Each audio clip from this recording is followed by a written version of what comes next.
In the heart of Paris's eastern quarter, the Bastille Saint-Antoine stood as a formidable symbol of royal authority, its 8 stone towers casting a long shadow over the city. Erected in the 1370s during the 100 Years' War to defend Paris from English forces, its walls once rang with the clamour of soldiers and the clash of steel.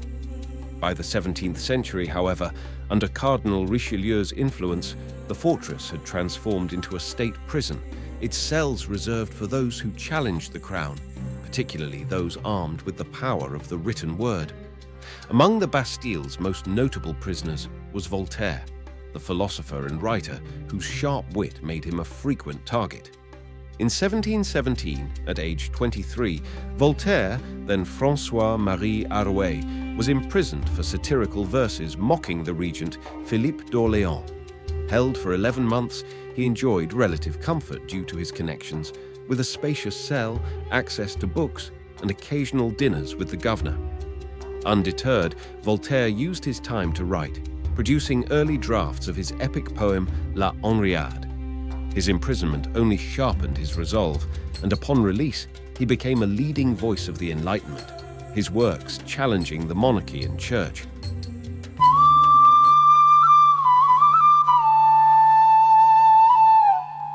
The Bastille's role as a prison for ideas solidified under Louis XIV and his successors. Writers, journalists, and pamphleteers faced the dreaded lettre de cachet, a royal order allowing arrest without trial or stated cause. These secret warrants turned the Bastille into a vault for dangerous thoughts, its cells housing those whose words threatened the divine right of kings.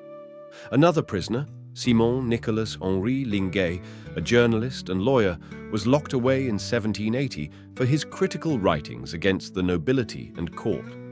Linguet endured harsher conditions than Voltaire, confined in a damp, narrow cell with minimal comforts.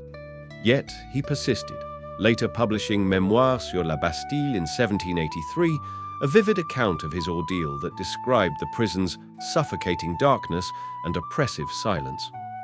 While some historians note Linguet exaggerated for effect, his book fueled public outrage, cementing the Bastille's image as a symbol of tyranny. Life inside the Bastille varied starkly by status. Wealthy or noble prisoners could secure luxuries, tapestries, fine meals, even visitors.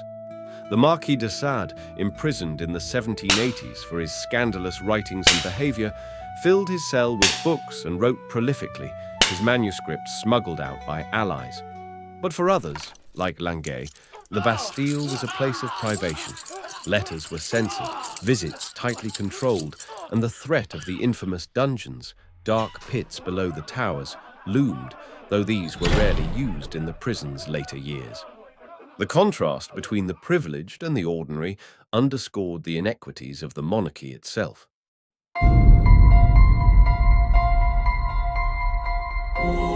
The Bastille's prisoners, particularly its writers, posed a unique threat. Their crime was not violence, but ideas. Pamphlets that ridiculed the court, treatises that questioned dogma, or essays that stirred the discontented. Voltaire's philosophical works and Linguet's fiery critiques reached wide audiences, smuggled into taverns and markets despite censorship.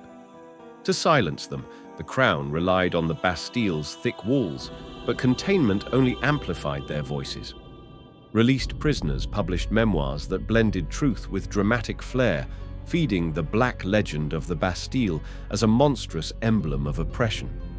Linguet's memoir became a bestseller, its tales of suffering rallying Parisians against the monarchy. By 1789, the Bastille held just 7 prisoners, its cells nearly empty. Yet its symbolic weight was immense.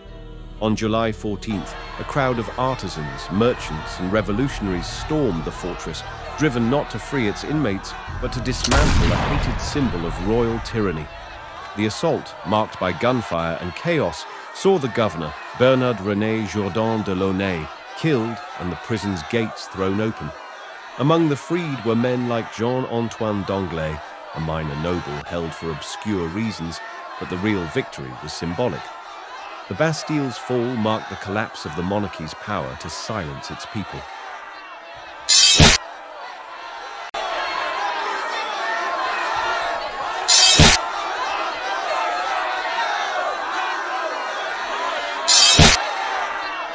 The Bastille's history is inseparable from the fight for free expression. The imprisonment of writers like Voltaire and Languet highlighted the risks of challenging authority through words, yet their defiance helped ignite the French Revolution. Voltaire's ideas shaped Enlightenment thought, while Languet's writings stoked revolutionary fervor. The storming of the Bastille, now celebrated as Bastille Day, was more than a riot. It was a declaration of a new France, where the pen would no longer kneel to the crown. The fortress, once Paris's shield, then its cage for bold voices, became a monument to the power of ideas. The works of its prisoners, from Voltaire's treatises to Languet's memoirs, flooded France, fueling revolutionary tracks that reshaped the nation. The Bastille's fall on July 14, 1789, marked the birth of a new era, one where words could challenge kings and spark a revolution. Thanks for watching our channel. If you enjoyed this content, please like and subscribe.